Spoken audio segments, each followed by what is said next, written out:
A seguir, o Seu Dinheiro vai falar sobre a importância da inflação no planeamento financeiro. Isto porque, se arrecadar 100 euros ou uma inflação de 2%, daqui a 5 anos precisará de mais dinheiro para conseguir comprar os mesmos bens. Ou seja, para manter o mesmo nível de vida, terá de poupar cerca de 110 euros. Isto porque 100 euros apenas valem 90,57 euros daqui a 5 anos. Acha que as famílias portuguesas deveriam fazer sempre um orçamento doméstico? Indispensável. Mesmo ganhando pouco, mesmo sendo muito difícil poupar, especialmente hoje em dia que estamos num período de crise e que as pessoas estão a passar muitas dificuldades, eu acho que também nestas alturas temos que fazer um orçamento. É certo que nesta altura vai ser difícil poupar, mas se todos tivermos a expectativa que no futuro as coisas vão correr melhor, eu acho que não há nada como fazer agora um pré-trabalho de casa e preparar para quando as coisas ficarem melhores, nós estivermos melhor preparados também para gerir esse incremento, digamos assim, de rendimento que possa vir. Mas o dinheiro tem tendência sempre a ficar mais caro por causa da inflação.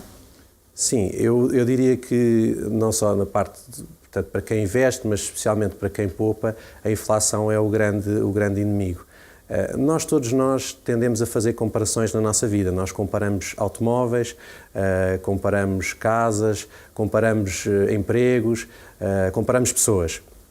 Nos investimentos, a comparação também é um elemento fundamental. Não só comparamos, por exemplo, taxas de rentabilidade ou ganhos de rentabilidade de depósitos a prazo com o mercado acionista, como também podemos comparar para o mesmo bem o valor em diferentes momentos no tempo. E aí entra a questão da inflação. Colocando aqui um exemplo simples, nós se investíssemos, fizéssemos uma determinada aplicação a um ano e obtivéssemos uma taxa de rentabilidade de 5%, não quer dizer que no final do ano nós vamos conseguir comprar mais 5% de bens, porque há o problema da inflação, e que a inflação é o aumento dos preços.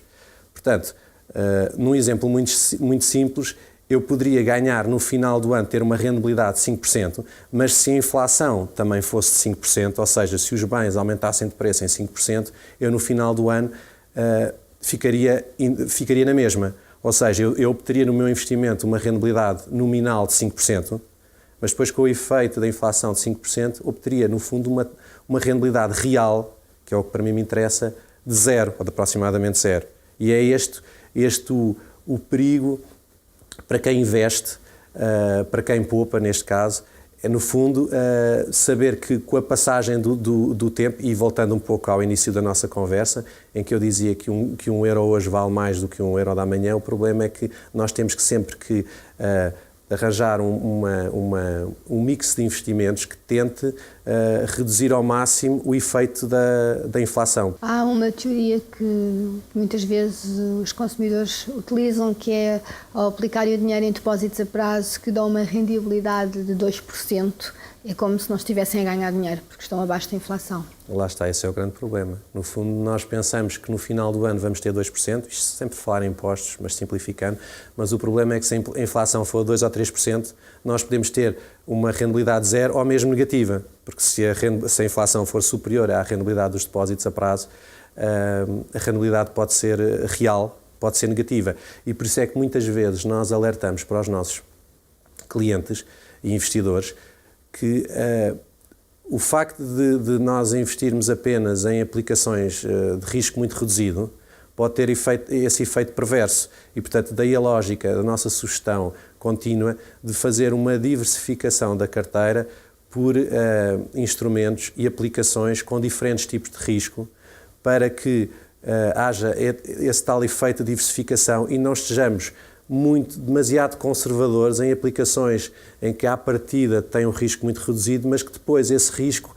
passa a ser inexistente ou mesmo negativo quando introduzimos esse efeito da inflação. O seu conselho é, por exemplo, para quem não consiga amealhar muito ao final do mês, imagine 50 euros, conseguir, por exemplo, poupar 50 euros por mês, é colocar esse dinheiro, por exemplo, num depósito a prazo e ir juntando 50 euros mais 50 euros até fazer um determinado bolo para depois investir no final do ano, ou deve diversificar logo mensalmente a sua poupança? Obviamente que uma família com agregado que não tem neste momento muita possibilidade de poupar não vai poder diversificar a sua carteira, mas daí, nesse caso, teremos que começar sempre por estratégias mais simples, nem que seja de saber que ao final do mês vou tirar esta pequena parte para um depósito a prazo à medida por um certo número de dias específico, porque aqui o que nós desaconselhamos fortemente é deixar o dinheiro ou o dinheiro existente em contas à ordem, sem render nada. Isso é que nós desaconselhamos. Hoje em dia, até um depósito a prazo pode ser constituído a uma semana, a 15 dias, portanto, mesmo tendo pouco, saber planear muito bem e ter sempre o capital aplicado, nem que seja em produtos de elevada liquidez e tesouraria que podem ser desmobilizados em poucos dias, ter sempre o seu capital aplicado.